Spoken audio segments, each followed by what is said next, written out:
Hello everyone, welcome to my YouTube channel Nursing Easy with me. Today we are going to explain our next topic of memory, methods of memory. ठीक है, कौन से ऐसे methods होते हैं memory के जो हम यूज कर सकते हैं टू मेमोराइज द थिंग्स. ठीक है, first is whole and part method. कैसा मेथड? Whole and part. एक ओवरऑल पढ़ना, एक पार्ट में लर्न करना, उसको कहते हैं whole and part method. Next is space and unspace method. Third is repetition and practice, कि हम बार बार रिपीट करें, प्रैक्टिस करें, उसकी वजह से हमें क्या होगा, जल्दी लर्न होती है चीजें. Next we have making use of the principle of association. Association के साथ चीजों को लर्न करते हैं तो इजिली हमें रिकॉग्नाइज होती हैं. Next we have grouping and rhythm. Recitation, utilizing as many sense as possible, pulling at all together, funnel approach, acronym, acrostic, mnemonics. All these are the methods of memory. Now we explain the methods of memory one by one. First is whole and part method. Whole and part method में क्या होता है कि अगर हम कोई भी poem है, ठीक है, शॉर्ट पोएम को तो हम होल उसमें क्या कर सकते हैं, रीड कर सकते हैं और मेमोराइज कर सकते हैं. लेकिन मैं अगर लॉन्ग पोएम की बात करूँ तो वो तो हमको पार्ट्स में डिवाइड करना पड़ेगा ना. तो यही है कि शॉर्टर पार्ट्स में डिवाइड करना पड़ेगा कि हम उसको आसानी से क्या कर सके, मेमोराइज कर सके. ठीक है, तो यही होता है whole and part method. Whole में क्या होता है कि हम एक पूरे पैराग्राफ को टिल एंड मतलब बिगिनिंग से लेके एंड तक होल रीड कर लेते हैं, वो हमें आसानी से हो जाता है, शॉर्ट पोएम होती है तो. ठीक है, इसका एडवांटेज क्या होगा कि हमें उसकी बेटर अंडरस्टैंडिंग होगी ओवरऑल की. और ये किसके लिए यूजफुल होता है, जैसे कि पोएम, स्पीच और स्टोरीज. दूसरी साइड है कि हमारे पास लॉन्ग पोएम है, उसको हम पार्ट्स में डिवाइड करके मेमोराइज करते हैं, तो उसके लिए वो हमें आसान होगा, जैसे कि लॉन्ग पोएम्स. ठीक है, इसका एडवांटेज क्या होगा कि हम कॉम्प्लेक्स टॉपिक को इजी वे में कंप्लीट कर सकते हैं. Next we have help to avoid overloaded. अगर ज्यादा ओवरलोडेड है उसको भी हम अवॉइड कर सकते हैं. Now next method is space method और अनस्पेस मेथड. स्पेस मेथड से क्या समझ आ रहा है कि जो हम लर्निंग कर रहे हैं उसके बीच में क्या दे रहे हैं, हम इंटरवल दे रहे हैं. हमारे सेशन कोई चल रहा है उसमें लर्न कर रहे हैं तो हम उसमें क्या कर रहे हैं, गैप दे के लर्न कर रहे हैं. ठीक है, स्पेस देना. इसमें क्या है, learning is spread out over time with intervals between sessions. ठीक है, हम इंटरवल दे रहे हैं अपने सेशन के बीच में. ठीक है, तो ये किसको इंप्रूव कर देता है, हमारी लॉन्ग टर्म मेमोरी की रिटेंशन पावर को. नेक्स्ट इसमें एग्जांपल है कि अगर हमने आज टॉपिक स्टडी करा तो हम 2 डेज के बाद, 5 डेज के बाद उसको दोबारा से रिवाइज कर रहे हैं. ठीक है, तो ये किसमें आता है, स्पेस मेथड में. Then next is unspace method. Unspace method में मतलब कोई गैप और कोई स्पेस नहीं देना बिटवीन लर्निंग, या फिर बिटवीन कोई इंटरवल नहीं देना बिटवीन सेशन. ठीक है, learning everything in one long session without break. ठीक है, कोई ब्रेक नहीं देना है पूरे सेशन में. Next, it is useful for short term recall. ये किसके लिए यूजफुल होता है, शॉर्ट टर्म रिकॉल के लिए होता है, क्योंकि हम इसको क्विकली क्या कर जाते हैं, फॉरगेट कर जाते हैं. इसका एग्जाम्पल है studying all chapters in one night before exam. Exam से पहले सारे चैप्टर्स को क्या करना, लर्न करना एक ही नाइट में. तो ये किस में आता है, अनस्पेस मेथड में. तो इसके लिमिटेशन क्या हो सकते हैं कि हम क्विकली क्या कर जाएंगे, फॉरगेट कर जाएंगे, और इससे हमारा जो मेंटल फटीग भी कॉज कर सकता है ये. ठीक है, next method of memory is repetition and practice. Repetition से क्या समझ आ रहा है कि जो भी हमारी इंफॉर्मेशन होती है हम उसको बार बार क्या करें, रिपीट करें. ठीक है, और इससे क्या होता है कि जितने भी हमारे फैक्ट्स हैं, नेम्स है, फॉर्मूला, उनको मेमोराइज करने में आसानी होती है. ठीक है, उसके बाद इट हेल्प, जैसे कि for example repeating multiplication tables daily. जब हम रोज मल्टीप्लिकेशन की टेबल क्या करेंगे, रीड करेंगे, बार बार रिपीट करेंगे, उससे क्या होगा, हम आसानी से उसको क्या कर सकते हैं, मेमोराइज कर सकते हैं. Next we have practice. We have to daily practice. ठीक है, कि हमें रोज क्या करनी चाहिए, प्रैक्टिस करनी चाहिए, एक्टिवली यूजिंग और applying the information to learn it better. कि हम उसको क्या करें, अप्लाई करें, कि हम उसको आसानी से क्या कर सके, लर्न कर सके और बेटर वे में. इसमें 2 प्रोसेस आता है, एक्टिव प्रोसेस और पैसिव प्रोसेस. एक्टिव प्रोसेस में खुद एक्सरसाइज करना, क्वेश्चन सोल्व करना. ठीक है, और पैसिव में रीडिंग, लिसनिंग, उनकी प्रैक्टिस करना. ठीक है, ये आता है हमारा रिपीटिशन और practice. Next we have making use of principle of association. जब हम एसोसिएट करके चीजों को लर्न करते हैं तो हमें जल्दी लर्न हो जाता है.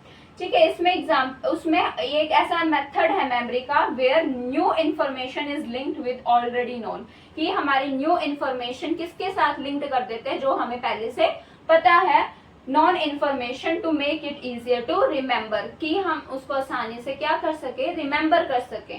For example question for cancer symptom, कि हम एक एक्रोनियम यूज करते हैं question.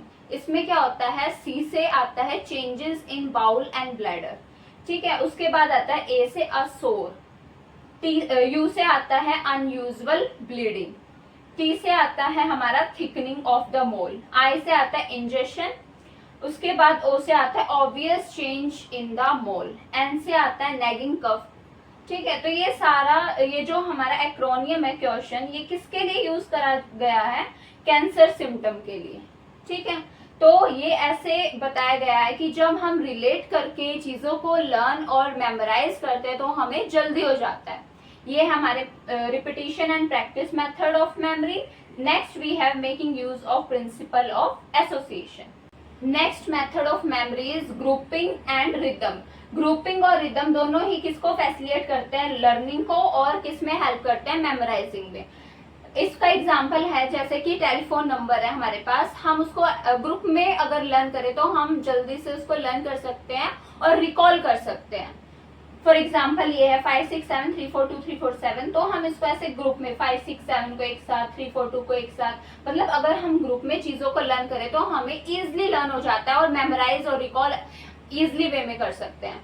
Next we have rhythm. Rhythm मतलब एक सिंग सॉन्ग पैटर्न में अगर हम किसी चीज को लर्न कर रहे हैं तो वो हमें इजिली हो जाएगी और हम रिकॉल भी इजिली कर सकते हैं। For example children learn multiplication table in sense of fashion. Next we have recitation. Recitation क्या होता है, कोई भी चिल्ड्रन है या फिर कोई भी स्टूडेंट है, उसने क्या करा है, एक चैप्टर रीड करा है, चैप्टर रीड करने के बाद वो खुद उसको क्या कर रहा है, रिवाइज कर रहा है विदाउट हेल्प ऑफ बुक, तो इसको बोलते हैं self recitation. After reading a lesson a few time, उसने बहुत बार एक चैप्टर को रीड आउट करा, उसके बाद जो स्टूडेंट है वो try to review the whole things without book, जो बुक के बिना वो खुद अपने माइंड में उस चीज को रिव्यू कर रहा है, तो उसको बोलते हैं सेल्फ रेसिटेशन। ये किस में हेल्प करता है, जो भी पर्सन है उसकी परमानेंट रिटेंशन मेमोरी में हेल्प करता है। Recitation clear. Next we have utilising as many senses as possible, कि जब भी हम लर्न करते हैं तो हमें जितना हो सके उतने अपने सेंसेस का यूज करना चाहिए। मैक्सिमम सेंसेस अगर हम यूज करेंगे तो हमें उतनी ही इजिली वे में चीजें लर्न हो जाएंगी और हमें जब हम मेमोराइज करेंगे तो वो भी हम इजिली कर सकते हैं। Okay. Next method of memory is pulling at all together.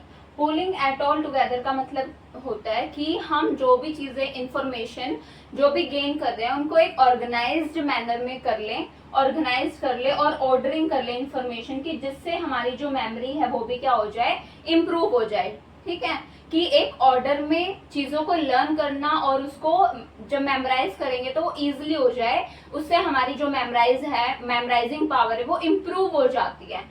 Organizing and ordering information significantly improves memory. अगर हम लार्ज अमाउंट ऑफ अनकनेक्टेड और अनऑर्गेनाइज्ड इंफॉर्मेशन को लेते हैं डिफरेंट क्लासेस से, ठीक है, जो भी हमारी इंफॉर्मेशन है वो कैसी है, अनऑर्गेनाइज्ड है, अनऑर्डर्ड वे में है, तो हम वो क्या कर जाएंगे, आसानी से मतलब भूल सकते हैं। ठीक है, हमें इजिली हम क्या नहीं कर पाएंगे, मेमोराइज नहीं कर पाएंगे, ना लर्न कर पाएंगे अगर वो अनऑर्गेनाइज्ड मैनर में है। तो हमारी जो इंफॉर्मेशन होनी चाहिए वो एक ऑर्गेनाइज्ड मैनर में होनी चाहिए।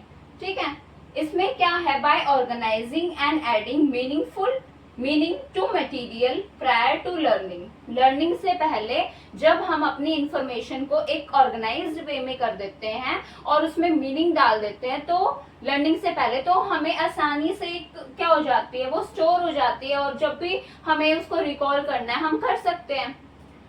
तो ये हमारा pulling at all together. Next we have funnel approach. Funnel approach का मतलब है कि हमें सबसे पहले जर्नल इंफॉर्मेशन और थिंग्स लर्न करनी चाहिए स्पेसिफिक जाने से पहले।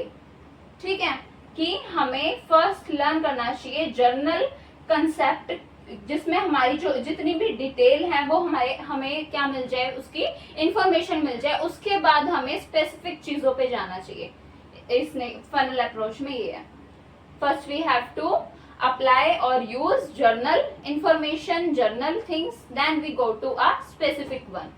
Okay, next method of memory is acronym. Acronym क्या होता है कि जैसे इसमें एग्जांपल लेते हैं, जब हमें कंप्यूटर के पार्ट्स को क्या करना है, मेमोराइज करना है, जैसे कीबोर्ड, माउस, मॉनिटर, सीपीयू, तो हम सबका एक एक लेटर क्या कर लेते हैं, पिक कर लेते हैं, उसी को हम बोलते हैं एक्रोनियम। मतलब इस तरीके का कॉम्बिनेशन ऑफ लेटर बना लेना कि हम आसानी से उसको क्या कर सके, मेमोराइज कर सके। Next we have acrostic. Acrostic में क्या होता है कि हम अपनी तरफ से कुछ वर्ड और कुछ सेंटेंस को इन्वेंट कर लेते हैं, जिसकी वजह से जिसमें फर्स्ट जो लेटर होगा उसका क्लू होगा, हम रिमेम्बर कर सकते हैं उस चीज को। जैसे कि इसमें एग्जांपल देते हैं, एग्जांपल से इजीली अंडरस्टैंड हो सकता है। सबसे पहले old people from Texas eat spiders. O से ऑसिपिटल, पी से पैराइटल, एफ से फ्रंटल, टी से टेम्पोरल, ई से इथेमोइड, एस से सिफिनोइड। मतलब इसके जो फर्स्ट वर्ड ऑफ लेटर है ना, वो हमें क्लू मिल जाता है अपने एक वर्ड का।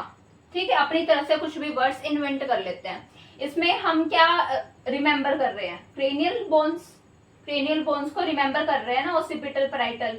Next we have mnemonics. Mnemonics में क्या आता है कि हम क्या कुछ ऐसी टेक्निक्स का यूज कर लेते हैं जिससे हम इजिली रिमेम्बर कर सके। जैसे कि फॉर एग्जांपल विबग्योर। विबग्योर से क्या तुम्हें समझ आ रहा है, violet, indigo, blue, green, yellow, orange, red. ठीक है, तो हमें इससे क्या रिमेम्बर इजिली कर पा रहे हैं ना। तो ये आता है एक्रोनियम, एक्रोस्टिक और निमोनिक। एक्रोनियम में हम जो भी पार्ट्स है, जैसे कि कंप्यूटर के पार्ट्स, उनके फर्स्ट लेटर से हमें पता चल जाता है, उनको पिकअप कर लेते हैं।